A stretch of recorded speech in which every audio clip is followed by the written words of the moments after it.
Ahsoka was Anakin. What are you doing on my screen? Get out of here. From giving us nothing to grasp onto about any of the main characters, to throwing Anakin Skywalker in our faces for an episode, despite not having anything important to tell us, the series crumbles when confronted with any question on how anything works. It begins with Thrawn and Morgan on the top of the Night Sister fortress, where Morgan receives a sword and Thrawn sends 2 fighters to kill Ahsoka. I guess technically this is set up for later on, but it's a half measure. If Thrawn actually wanted to stop the protagonists, then he'd send all of his available fighters. You could say that he's arrogant and so believes 2 fighters would suffice. That's just silly on Thrawn's part. There are 8 fighters behind him. Send all of them and then Ahsoka definitely won't be a threat anymore. Any defense for this, like he hasn't got the resources or the numbers, doesn't explain his repeated sending of smaller forces to attack them. It's hard to be intimidated by a supposedly smart character when it comes to battle tactics if he keeps choosing useless options. Morgan is then turned into a boss fight for Ahsoka so that she actually has a use in this episode. This way, the stakes are raised because she's a more dangerous enemy and Ahsoka will have a tougher time fighting her. We then cut to Ezra building a lightsaber, even though he said he didn't need one. I guess Filoni forgot that Ezra said this in the previous episode. That scene ends in Ahsoka meeting back up with Ezra and Sabine. Until this point, Sabine thought Ahsoka was dead, and her response to seeing her is, "I thought you were dead." Looking at any scene with Sabine in, from the moment Ahsoka falls off the cliff to seeing her again, you couldn't have guessed that she thinks her best friend is dead. Kanan Jarrus. He was my master. After 8 episodes, Kanan gets mentioned. The man who sacrificed himself for these characters and who trained them both is brought up in an extremely superficial manner. Tell me everything I know. And I taught him how to build a lightsaber. They're mentioning things that the audience already knows. This dialogue seems to exist only to evoke a response from the fans. Nothing of substance is touched upon, and so the scene comes across as a waste of time. If the scene is cut, no information is lost out on, and the plot won't be hindered by its removal. Characters don't go beyond stating the obvious. I taught almost every youngling at the Jedi Temple, including your master. We don't get anything in the way of what they think about this information or how it might affect them. Sabine then disappears so that she can be a part of the next scene on top of the ship, but there's no time for this. Why are we just cruising along with these crab people? Are they not concerned that Thrawn could leave the planet at any moment? Because Filoni knows that Thrawn isn't ready, the main characters seem to know too. It's not like anything is stopping them from getting to Thrawn as soon as possible, and there's no reason Ezra couldn't build his lightsaber on the way. Your gamble paid off. So you know. I do. At arguably the most important part of the season, the conversations are so vacuous. Is Ahsoka not more concerned with how Sabine betrayed her, going against a direct order, and is now the reason Thrawn has a chance of returning to the main galaxy? Someone put in her situation might have more to say about the imminent threat of war. Never thought I'd see him again. We know you didn't think you'd see him again, and Ahsoka knows this. Your desire to see your friend again is not a good enough reason for risking Thrawn's return. You might say it diminishes Ezra's sacrifice at the end of Rebels. Never thought I'd see him again. You might not have, had you chosen differently. That's what choices are, Ahsoka. Depending on what choices you make, the outcome will often change too. I assume this is an attempt to recognise what events have occurred since Sabine gave up the map. Often no one understood my reasons, except my master. Anakin understanding her choices when she was a teenager is not enough of an explanation for her principles being obliterated just because Sabine is sorry. It's not a compelling dynamic when consequences aren't acknowledged, especially when those characters were directly opposed to those choices in the first place. It's a common theme in this series to make vague references to past events to try and justify what choices are made in this series. So we're not going to talk about how Sabine's actions are the reason for the situation they're in. Thrawn's plan to return to the main galaxy rested entirely on Sabine's choice, and all Ahsoka has to say is, Your gamble paid off.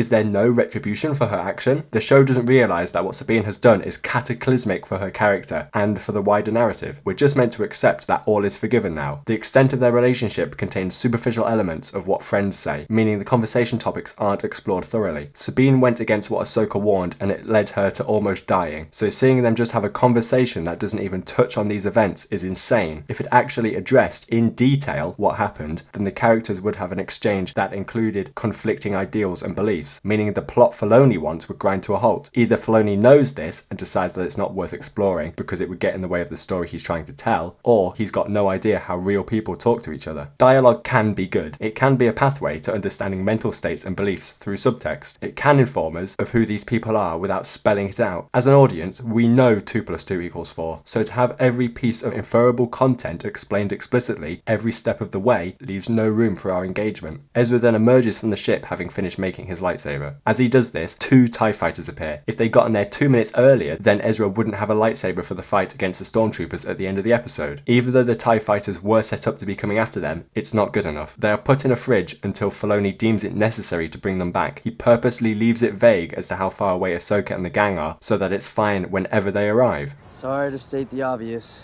but this is gonna slow us down a bit.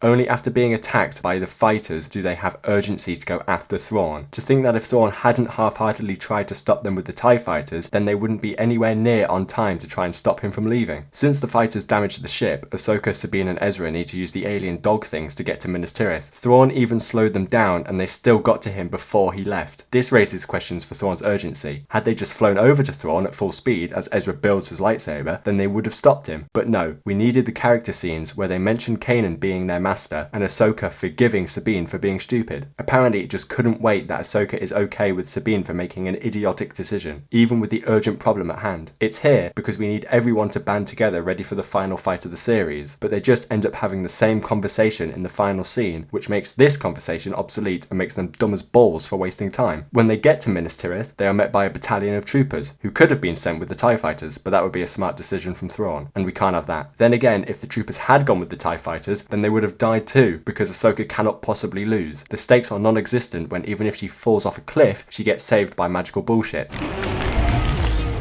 This does not exist in the same universe as this. I'll never turn to the dark side. At no point when George Lucas was writing A New Hope did he think, do you know what this is missing? Zombies. This is a film about space wizards intended for children. Are you serious? One of the themes of this show is the idea of sticking together, but for some reason, that idea has been forgotten. This is a scene where you pay that off, but I guess we needed to keep that payoff for Sabine and Ahsoka when they're left behind at the end of the episode. Does Filoni know that payoffs don't have to be exclusive to one scene? It's not like it's the most complicated of things to conclude either. Splitting up has proved to be a bad idea, and yet they do it anyway. They keep making the same mistakes, and it goes badly for them every time. Had they all fought Morgan together, the fight would be over immediately, since there's no way she could maintain a 3v1. And then they could have got to the Star Destroyer together and possibly even stopped Thrawn. It becomes increasingly difficult to be endeared towards and root for them when they consistently make stupid decisions. It used to be the case that whenever a lightsaber fight occurred, something meaningful happened. The emotion behind the scene made the outcome of the fight important. We understood the motivations of both characters. But now it's a light show. After 8 episodes, we have learnt nothing meaningful about Morgan, other than she's a Night Sister, which only means something if you've watched 7 seasons of the animated show. Ezra and Sabine are then ambushed by 2 Death Troopers, who are already zombies for some reason. I guess they died before? But these are stronger than your run-of-the-mill Stormtrooper zombies, so that it facilitates Sabine needing to use the Force, even if it hasn't had nearly enough development. To have Sabine not be able to use the Force in 2 previous instances is one of the only good things that Filoni has managed to do in this series. It shows some restraint for him to not give Sabine Force abilities immediately. With Hu Yang saying she's got no connection to the Force, and to stick to it for the season, it would have been an interesting direction to take her in as we watch her struggle to live up to what Ahsoka wants from her. Well, I guess that's over now. And Hu Yang was just wrong, I guess. The vague, unoriginal and confusing teaching from Ahsoka, along with some belief in herself, was apparently enough to summon the Force to a degree greater than Luke Skywalker in The Empire Strikes Back. That being said, using Luke's ability to use the Force in Empire as a defense for Sabine's display of power here is unwarranted. The defense outlines that Sabine can use the Force this way because she's in a life or death situation. This directly opposes how Luke manages to grab the lightsaber in the cave on Hoth. Even though he's also in a life or death situation, he must center himself and calm his breathing, and only then is he able to force pull the lightsaber. This isn't the case for Sabine. Any semblance of an arc is thrown away in order to present us with an extravagant moment that isn't earned. We need to see her slowly becoming more acquainted with how the Force works over the course of the season. To just have her not be able to use it twice and then without warning summon it when the plot demands it is lazy writing. An arc requires a flaw to overcome, and in this instance, what has Sabine gone through so that she achieves this power? Prior to this scene, we are explicitly told that she has gained better control of her lights. Thanks Sabine. But what does this have to do with the Force? Not to mention how we haven't even seen her be sufficient with a lightsaber in a scene where she doesn't rely on the enemy exclusively shooting her in her plot armor. Beskar armor. Fights used to be well choreographed. Now they involve the main character wearing armor that diminishes any remaining stakes. How am I meant to be invested if I know she'll emerge unscathed? It's a good job she's got a good personality. The last time we saw her try to use the Force, Force, it was a complete failure, and she hasn't showed any increase in ability leading up to this scene. Rebels won't help to explain why Sabine can use the Force, since at no point is she Force sensitive, and at the very most is only taught combat skills by Kanan. The escalation of power doesn't make sense. The originals and prequels are disregarded again, as learning how to improve is thrown away in favour of Filoni's new rules. Now the Force is something that once unlocked, the user gains full access to a range of abilities. The whole point of training since childhood has become obsolete as long as you believe in yourself. Even Yoda struggled to hold up some rocks despite being a Jedi Master for over 800 years. Now Sabine and other Disney era characters can do similar things with ease. Any question you have, I should be able to answer. I should be able to get you directed back to why are we telling the story? Why is Hera experiencing this? Why does Zeb think that? You have to have the answers you have to know. If you don't know the answer, if you don't know what the story is about, then you should not be at the helm. Not alone. Up until Sabine's arrival, the stormtroopers are just standing there rather than just shooting Ahsoka in the back while she fights Morgan. Then all of them get distracted by Sabine. Filoni somehow isn't aware of the variables in play, despite them being bystanders in almost every shot. Ahsoka and Morgan's fight continues. She then loses one of her lightsabers because we need the low point in the fight, but then she manages to fight better and wins. Do we remember when lightsaber fights came to an end because of good writing? In The Empire Strikes Back, the fight ends with Vader orchestrating the situation in such a way that means Luke is trapped in a dead end. This is so that when asked to join him, the only possible options are to either accept or die. The Ahsoka and Morgan fight goes from inside to the top of the building. We don't get any explanation for how or why the fight has moved to this location. The problem is that the way this occurs is incredibly arbitrary. It's not impossible, but it's contrived. This begs the questions: how did he get away from the Star Destroyer? How is he allowed to land without authorization? Why does he come out of the ship with a helmet on? And why doesn't he take it off when he gets out of the ship? The only way any of these questions can be answered is if you do the writing for the show. It's lazy on Filoni's part and makes the scene come across as nonsensical. The Republic wouldn't have let him on board without first knowing who it was, meaning the lineup of people holding blasters when he exits the shuttle doesn't work. The chance of them accidentally shooting him could have been solved if Ezra wasn't an idiot and showed his face immediately, but for some reason, Filoni considered the reveal more important, even though we already know who it is. The last we see of Baylan is him taking part in fanbaiting. This ulterior motive is thrown upon us in his final appearance, and its vapidness is disguised by how the reveal of some statues will excite fans. He's had nothing to do through the season other than make reference to other Star Wars content. His character can be distilled down to a cool looking Jedi with a past we don't know about. Character can be expressed through the actions they take, which can't be said for basically any of the burlap sack of personalities in this show. Baylan Skoll has become a Disney Star Wars fan favourite character despite his surface level development. We are no Jedi. What I seek is the beginning. I miss the idea of it.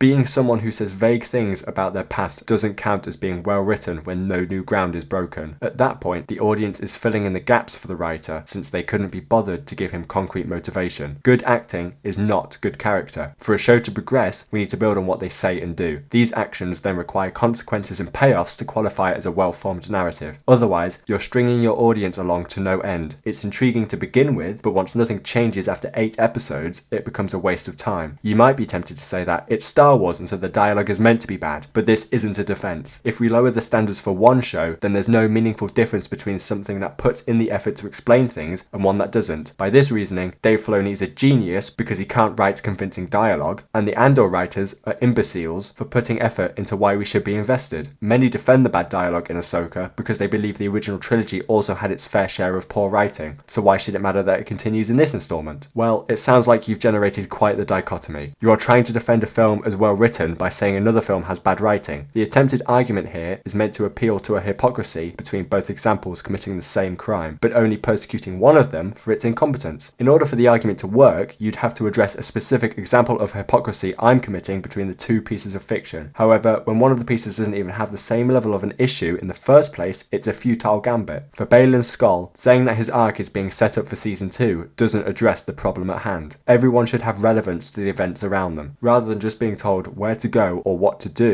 by other characters and the plot. For some reason, Disney took the criticism, "Don't develop your characters off screen," to mean don't bother developing them at all. And yet, they wonder why audiences have become so despondent. Baylan Skoll is not a good character, and he doesn't have good dialogue. He's the skeleton of an idea wrapped up in vague, unoriginal pandering. After the failure of The Mandalorian Season 3, The Book of Boba Fett, Kenobi, as well as other Disney products like Indiana Jones 5, Willow, Secret Invasion, Ant-Man and the Wasp: Quantumania, The Little Mermaid, Peter Pan and Wendy, Lightyear, Pinocchio, The Marvels, Echo, Haunted Mansion, and Thor: Love and Thunder, you'd think that Filoni would want to win back viewers by putting more focus into a good story. Unfortunately, there seems to be a constant effort to hire people who can't write a screenplay.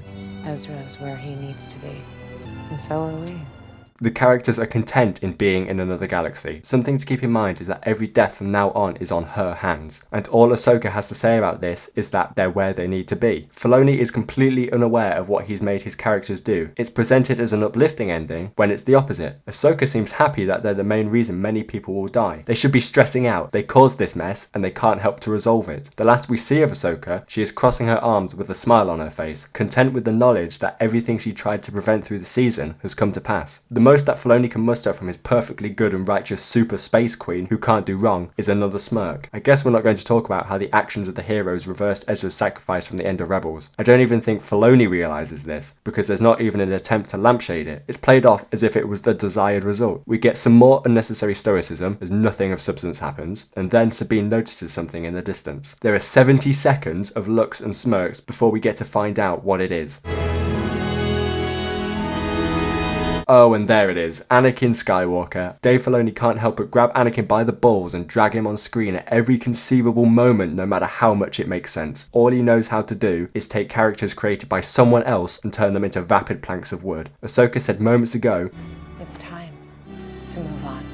but once again, Filoni doesn't realise the irony of putting Anakin on screen after this line, and so manages to mess up the meaning of his oh-so-precious final shot of the season. Anakin seems way too happy considering the situation. He should be rushing to see Luke about the impending danger to the galaxy, but since Dave Filoni deems Ahsoka the most important character in all of Star Wars, he's loitering around here instead. Anakin's own son has become less important than his apprentice who's only existed since 2008. Dave Filoni has created a series that spits in the face of much of what George Lucas built, a show that falls flat when it comes to agreed upon storytelling rules. The pacing of most of his scenes in the finale are indicative of the rest of the season, and even when things do happen, they happen at his whim. Things we understood as rules are now mocked for a cheap thrill.